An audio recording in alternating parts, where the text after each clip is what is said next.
میری کئی سالوں کی نمازیں اور روزے قضا ہیں تو ان کو ادا کرنے کا کیا طریقہ ہے؟ کئی سالوں کی نمازیں اور روزے ادا کر لیں، یہ طریقہ ہے،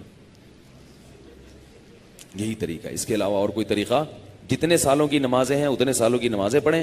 نماز پڑھنے کا طریقہ یہ ہوگا کہ جب آپ فجر پڑھ رہے ہیں تو آپ یہ نیت کریں گے کہ میرے ذمے فجر کی جتنی نمازیں قضا ہیں ان میں جو نماز سب سے پہلے نمبر پہ آتی ہے میں وہ پڑھ رہا ہوں یا پڑھ رہی ہوں، ٹھیک ہے نا؟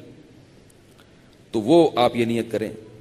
ظہر جب پڑھیں تو آپ کہیں میرے ذمے ظہر کی جتنی نمازیں قضا ہیں ان میں جو سب سے پہلی نماز ہے میں وہ پڑھ رہا ہوں۔ جب بھی نیت ہوگی تو یہی ہوگی۔ جب آپ دوبارہ فجر پڑھیں گے پھر آپ یہی نیت کریں گے میرے ذمے فجر کی جتنی نمازیں ہیں ان میں سب سے پہلی نماز، کیونکہ وہ جو آپ نے پڑھ لی ہے نا وہ تو ذمے میں رہی نہیں ہے، نہیں یاری نا، وہ تو ذمے میں رہی نہیں ہے، تو وہ خود بخود دوسری نماز پہلے نمبر پہ آ جائے گی ان نمازوں میں جو آپ کے ذمے میں ہیں، سمجھ رہے ہو؟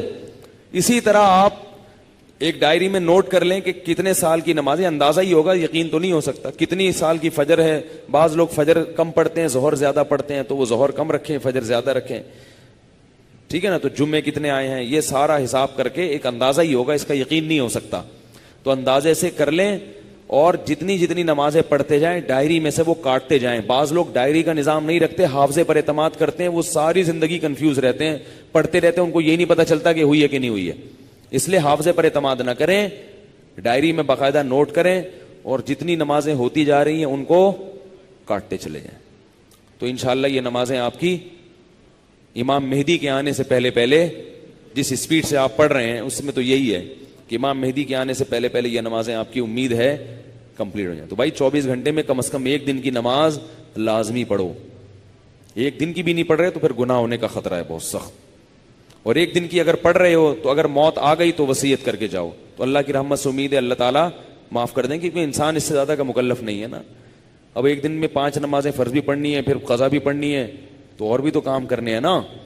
بعض لوگ تو ایسے ہوتے ہیں اولو العزم ہوتے ہیں کہ وہ ایک دن میں 5 دن کی نمازیں قضا پڑھ لیتے ہیں۔ ہمارے حضرت کے ایک مرید تھے، وہ تقریباً 50 سال کی عمر میں دین پر آئے، گورنمنٹ میں کسی ادارے میں آفیسر تھے۔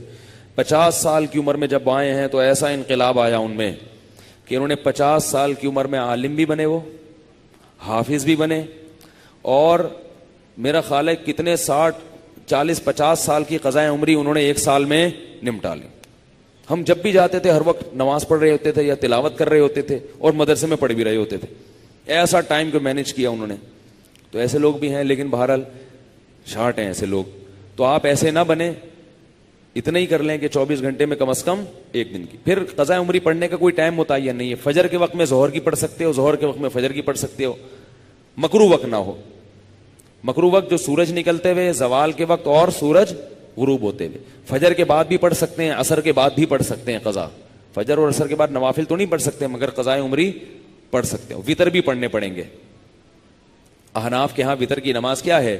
واجب ہے۔ اس پہ دلائل کیا ہے؟ یہ کیونکہ آج کل کلپ ایسے آ رہے ہیں کوئی واجب کچھ نہیں ہوتا اور یہ سنت موقدہ کچھ نہیں ہوتا، یہ بھی آ رہے ہیں کلپ مارکیٹ میں، تو وہ نہیں، فجر کی سنتیں نہیں پڑھیں، بس فرائض پڑھیں گے، فرائض پڑھیں اور وتر پڑھیں، ٹھیک ہے نا؟ اور فرائض میں یہ آسانی ہے کہ تیسری اور چوتھی رکعت میں اگر کچھ نہ بھی پڑھیں تو بھی بول لینا چلے گا۔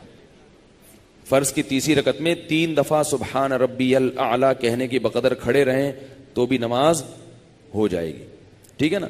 تو فجر یعنی فرض کی تیسری اور چوتھی، وتر میں تیسری رکعت میں پڑھنا پڑے گا، فرض کی تیسری چوتھی رکعت میں چاہیں آپ مختصر قرات کر لیں، تیسرا کلمہ پڑھ لیں تو یہ بھی ٹھیک ہے، بہتر ہے سورہ فاتحہ پڑھیں تو زیادہ بہتر ہے، تو یہ بھی، اور اس سے نماز آپ کی مختصر ہو جائے گی۔ سبحانک اللہم و بحمدک، نشہد ان لا الہ الا انت، نستغفرک و نتوب۔